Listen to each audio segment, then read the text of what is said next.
Okay, let's talk some more about Congresswoman Maxine Dexter's town hall today, November 8th at Roosevelt High School in North Portland. As always, I took way too many notes to put this in one video, so I am doing a series of videos today.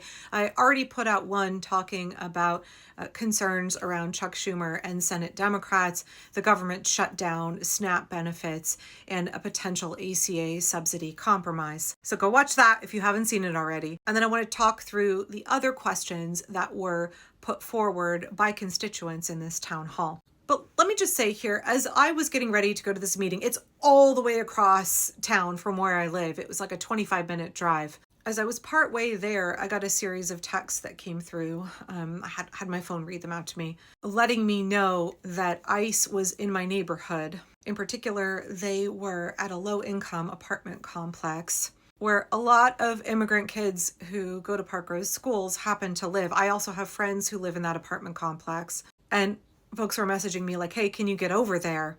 And I was like, I'm halfway across town. This is why we need whistle brigades, and we need multiple groups of them. This is why we need people to do the PERC trainings. If you have the capability to be on a rapid response team, please go take the PERC trainings and get on the list so you can get notified, so you can show up and document. This is also why we need local affinity groups. We need people right where we live in our neighborhoods to organize, to have a group of folks that we can contact who live right here, and we can all fucking roll up when ICE shows up in our neighborhood. So I'm so sorry that I could not go. I hope that nobody was snatched. I have not heard yet. This is the second instance in the last week where ICE has been in my neighborhood. Last night, they were raiding a laundromat in outer Southeast.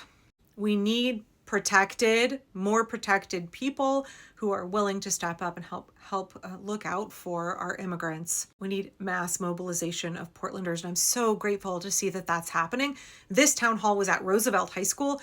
ICE came into their neighborhood the other day, and people turned out. They lined the sidewalks to make sure that children got home from school safely, and that ICE didn't snatch kids. Children in the United States of America have to have their neighbors come out and physically guard them from being abducted by masked men who are carrying deadly weapons when they are walking to and from school. This is Trump's America. This is a reign of terror. This is authoritarianism. This is not the kind of country we should be living in. My Congresswoman Maxine Dexter repeatedly called the actions of the Trump regime and ICE un-American. And I think that's an accurate way to describe it. On so many levels, it's a violation of our constitutional rights, of our basic freedoms. It's a violation of the American dream. Nobody wants to live like this. Nobody in the United States of America a year ago would have thought we would be living like this. That's not true. Kamala Harris told us we would be. Kamala Harris said we would be living like this if Donald Trump got elected. Too many people did not believe her, but we can't allow this to continue. And I'm so grateful to see folks in North Portland who are organizing, folks out here in East Portland who are organizing all over the Portland metro area. Remember, when ICE tries a new tactic, when the regime tries to clamp down, that gives us a chance to respond. That gives us a chance to invent new tactics, to be adaptive, creative, to come up with ways to fight back. And that's what we're doing here in Portland. And I really appreciate all our friends in Chicago. We stand in solidarity with you. We're so grateful for all of the ways that you are showing us what strategies are worth employing. What has worked for you all, you're sharing that information with us, and that's so necessary. Normally, I would read questions from the town hall in order and just knock them out, but I want to jump further down because there was a question specifically about ICE. It was from somebody who is an immigrant. They asked, what's being done to help families with recent ICE raids? We are hardworking people and we have community. We contribute to the community. We contribute to the tax base. We have a life here, right? We are Portlanders. How do we help our kids who are being traumatized on a daily basis by ICE? I talked about this in a video yesterday, and I've talked about it several times. An entire generation of children are being traumatized in this country.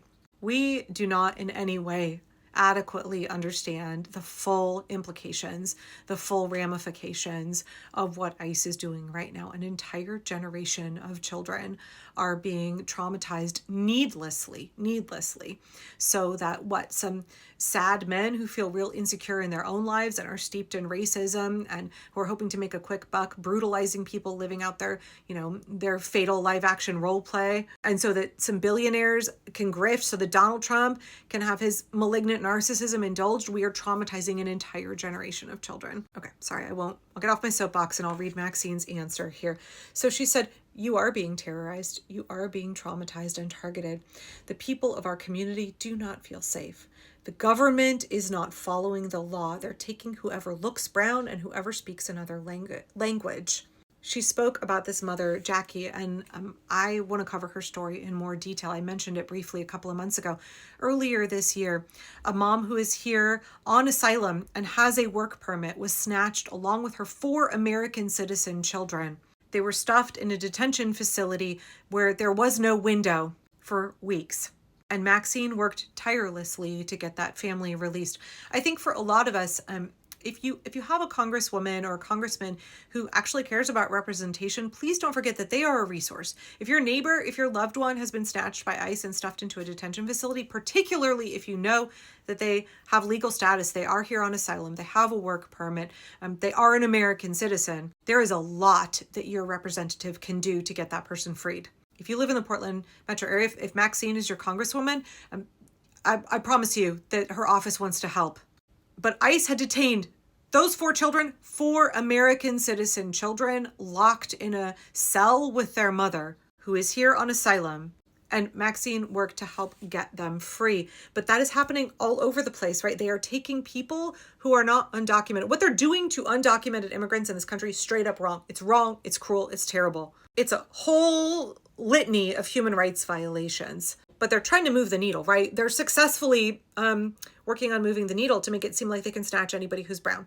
That your status doesn't actually matter, right? They want to erode any concept of legal status and say, we can take whoever we want. We can take American citizens and you can't stop us. And it's crucial that we push back against that. Maxine said that the law demands that ICE must have a signed warrant signed by a judge. It must name the person that they are looking for, and that they cannot take somebody without that signed warrant, and they must clearly identify that person. But what we're seeing, we saw it out in Hillsborough, we've seen it in Beaverton, we've seen it in Gresham. ICE is just busting down doors and taking people that they don't have warrants for. They're snatching people off the street, no warrant. It's entirely lawless. It's completely illegal. And I think people have forgotten very quickly, just because ICE is doing it in such large quantities, we've forgotten they have to have a warrant. They are taking people just because they're brown, just because they have an accent, just because they work a certain job. There's no legal basis for what they are doing. Maxine repeatedly called it un-American and lawless. And you might say, well, what good does that do, Angela? We can't let them move the needle. We have to remind each other of what the law actually is and how egregious the actions of ICE are. They have to have a warrant. It has to be signed. They must identify the person that they are taking. And that is not what they're doing. They're just snatching people. If you know somebody, Maxine said that she's worked to get, she and her colleagues, right, other congresswomen, have worked to get people freed who are wrongly being held, especially at the Northwest Detention Center up in Tacoma. That's where they're funneling folks from Oregon. And she said when members of Congress show up and they demand that people who are being held illegally be released, or they will release that information to the press, that over and over ICE is letting people go because they know that what they're doing is illegal. They know that they are violating the law.